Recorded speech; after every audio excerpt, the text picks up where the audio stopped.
Harap ng bukana. Yan ba kayo marami naghahanap ng bukana? Ito yung kuweba.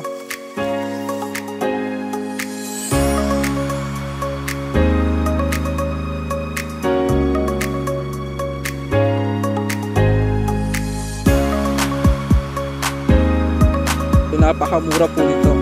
And ayan, kung mapapansin nyo, halos platted yung area natin. Dito sa portion na to, ayan, so madalang naman yung portion na walang tanim at puno naman po ito. Wow, ganda.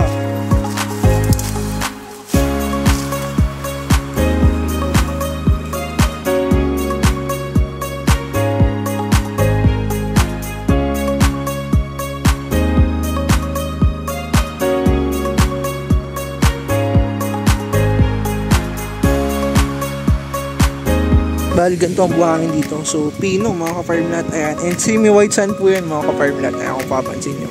So, napakaganda po ng dagat dito. Very calm. And ang maganda dito mga ka-farmlat. So, mababaw lang yung dagat niya. No? Mula dito sa baybay mga ka-farmlat. So, 100 meters abot dibdib lang yan. O abot baywang lang mga ka-farmlat. So, napakababaw lang ang dagat dito.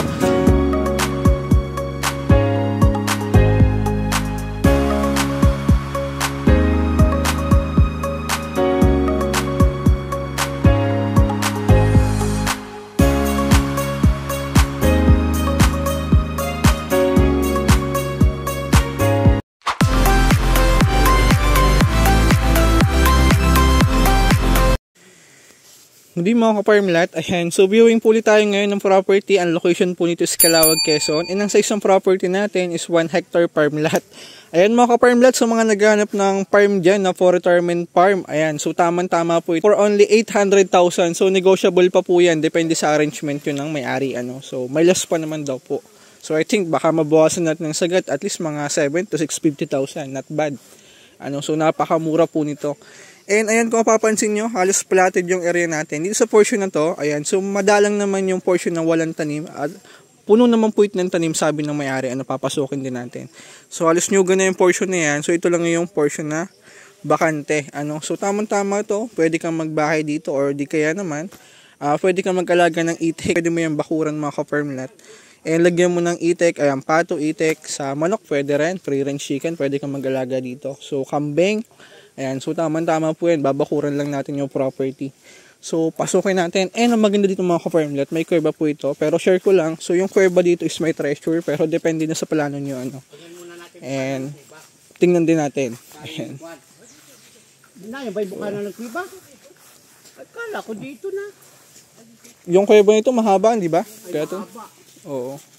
So, based sa mga kwento mga ka-farmlat, may treasure yan. So, depende lang sa plano nyo kung gusto nyo i-operate.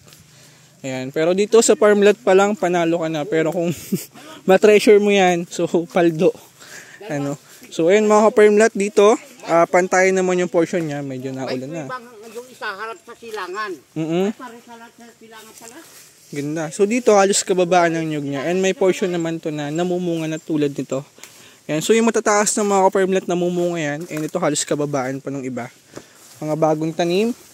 And ito, yun, medyo masukal na, no? Ayan. Ito, medyo masama lang panahon ngayon.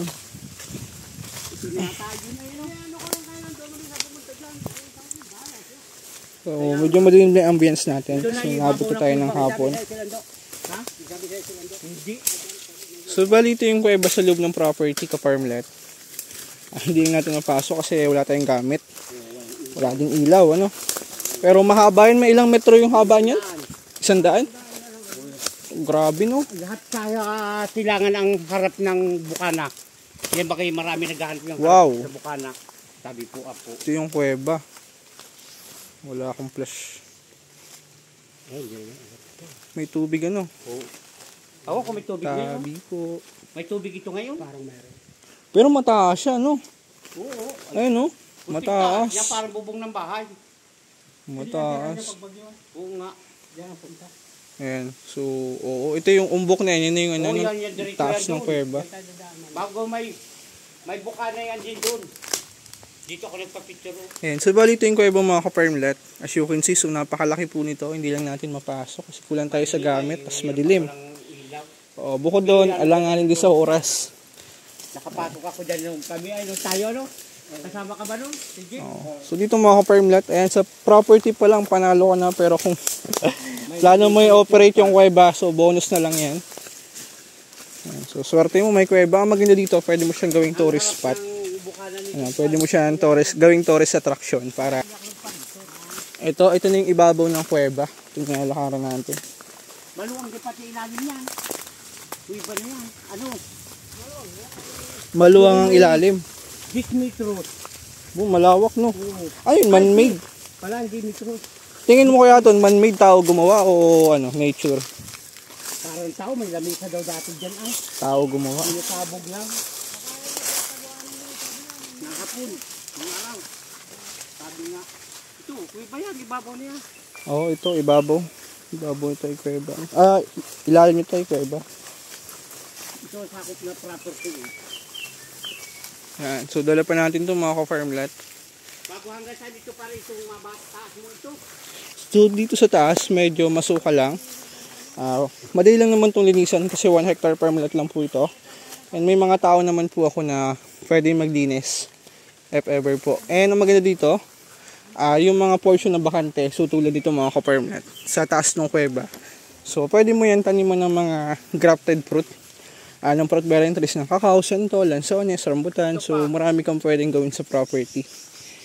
Ayan. Dala pa natin to. Maganda. Halos pantayan naman po siya. Kaya kung all this ka na, pwede. Kasi wala naman siyang uphill na lalakaran. Ito na yung ibabaw na feedback. Ito pa na ito. Ito na. Hanggang saan ito dyan? Ay, dala pa natin tong portion na to. Oo, kapag-ulit pa. Wow. Ganda. Ito daw ang pinuno at tubigan daw yun. Yun ay dating rice land. Yan. So, sakop to ng property mga ka-farmlet. Yan, dala pa yan. Yan, dala natin yan. Halos dito, pantayin. Yan, napakaganda. So, dito, yung mga gilid ng nyog para hindi masayang. So, pwede mong taniman yan ng mga grafted. Yung isang pinto, connected din doon. Okay, videoan ko lang to. Ayan, ang maganda dito ko farmlet, halos yung iba, halos puno ng nyog, pero ngayon po kung papansin nyo sa mga vlogs ng other agent o kaya doon sa mga latest upload ko, so halos walang bunga ang nyog. Ang maganda dito, ayan, so may bunga siya. Ayan, so napakaraming bunga. Ayan. So, ibig sabihin, maganda mamunga ang nyog dito. Ayan. So ito, hindi pa ito namumunga ko farmlet kasi mabababa pa. Ayan. So, ayun, talagang bibihira ang bunga ng nyug. Pero, mas marami to compare dun sa other property na narating ko na as in wala talagang bunga. Ito naman, kababaan pa ng nyug niya. Kaya hindi pa talaga siya namumunga. Yan ang ginagay mong kwan. Na walang tanim, yung kabila na yan dyan. Itong katabi ko, walang tanim yun. Saka itong kabila. Nasa gitna ko ay. Nasa gitna. Kasi ang nasa Manila lahat na mayari yan, pero binibinta rin yan. Hindi ko lang alam kung magkano mga presyo nila. Ay, walang laman eh. Bali, ito po yung pangalawang pinto mga ka-farmlet dito sa kuweba. Ayan. So, mataas. I think mga 10 feet o higit pa, no? Yung taas niya. Mari may 10. O, 10 feet yung taas niya. So, malawak. Bali, ito po yung pangalawang pinto. Ayan. So, dati may nag-operate na rin dito. Pinatigil lang ng barangay kasi wala silang cooperation sa barangay. So, siguro pwede naman itong i-operate. No? Makikipag-cooperate ka lang sa barangay. So, malamig yung binubugang hangin niya galing sa ilalim. Sa ilalim para ka-aircon. Oo. Kailaman.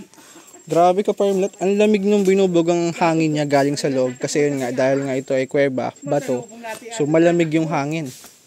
Ayan. So, ito ay double purpose na rin. So, pwede niyang i-operate pero depende na sa inyo. May mga So, bonus na lang yan ka-farmlet. May parang kabitan ng mga ilaw diyan sa gitna. Oo. Nakaukit din sa bato. Ayan, sa mga ka-hunter dyan. Ayan, grab nyo to. So, wala pa naman po nakapag-treasure dito. Kaya kung possible, kung meron man, ay nandyan pa rin kasi wala pa naman nakapag-operate dito. Ayan. Nagsasabi. Mayroon malukan ng barangay. Ayan, kaya ako mag-ooperate kayo, magkasabi lang kayo sa barangay. Para may party sila, ano? Meron yung may-ari, meron ng barangay.